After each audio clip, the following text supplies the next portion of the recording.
I remember, as many had foreseen, a great evil descending on Midgard.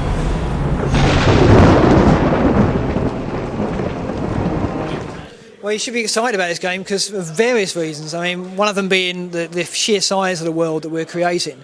The Battle for Asgard is split over 3 huge islands, the first of which is a kilometre square in size, and they get progressively bigger from there. They're massive islands to explore. So this is a purely open world environment that the player can explore. It's a player driven experience the entire game. So that's just one reason, the fact that this world is so huge, so vast and so rich in terms of its content.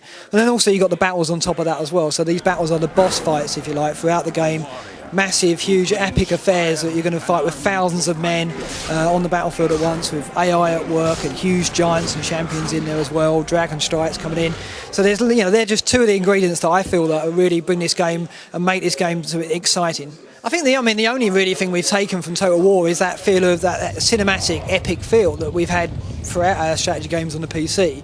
We've adopted that same kind of ethos and applied it to our console games. So we wanted to make sure the battles are cinematic, so that kind of leading thousands of men into battle with the pumping music, the real kind of goosebump moments, if you like, that you're seeing in some of the big film in the cinema. So really the only thing we've taken is that feel, that kind of making sure that the cinema is brought to video games through the medium of our battles, and that's something that's that's precious to us, and I think we've achieved that and more with Viking.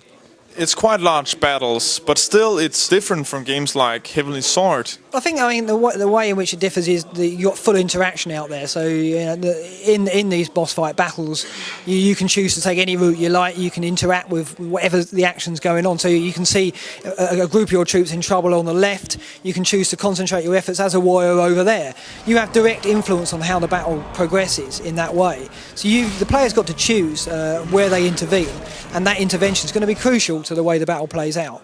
But the battles are only part of this game. The solo questing and the world there to explore is also very engaging, and that's the combination of those elements makes this game very unique, I believe. There's a variety of quests. I mean, there's a huge number of quests across all 3 islands, and there's different approaches to those. So you've got quests like liberating certain settlements on the island to free up troops to take into battle, but you've got quests also like taking out key opponents, like to assassinate key members of the Legion's army.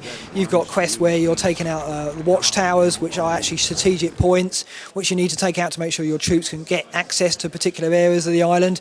You've got quests that are exploratory, that to find particular objects. So there's a huge variety there. But what's also key to that is there's different approaches to achieve those quests. So, for example, if you've got a settlement and you've got to basically infiltrate that settlement, you can choose to wade in with your swords and take on the Legion head on, or choose a more stealthy approach. So we're making sure there's freedom and variety there for the player to adopt the tactics that they want to achieve the quest that they've been given.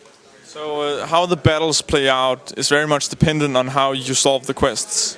I mean, it is in a way, in that will obviously improve the powers that you have and you bring to battle. But the battles really play out according to what the player does. You can't just sit back and watch your reinforcements dwindle. You've got to get in there and intervene and find the key pockets where the enemies are exploiting your weaknesses. So if there's a giant on the battlefield, you've got to target him, because otherwise he's going to rip through your army in no time. So it's really a question of choosing where you want to intervene and making sure you make the most of your abilities to make that difference. So how big exactly can these battles get? Well, right now we've had a battle today with we took 1,500 troops in against the Legion, with roughly the same amount of figures. So we have 2,000 to 3,000 troops in that particular stage of the battle, and there are multiple stages. So the battles last in terms of you're moving one stage to another. So we're looking at getting around 1,000, 1,500 on the battlefields at once at the moment. But we're still balancing that. There's a trade-off between building the environments and making sure that the environments in which the battles take place in are fantastic, but making sure the scale's there as well. So we're still at alpha, so we're still toying with the figures and trying to balance that up.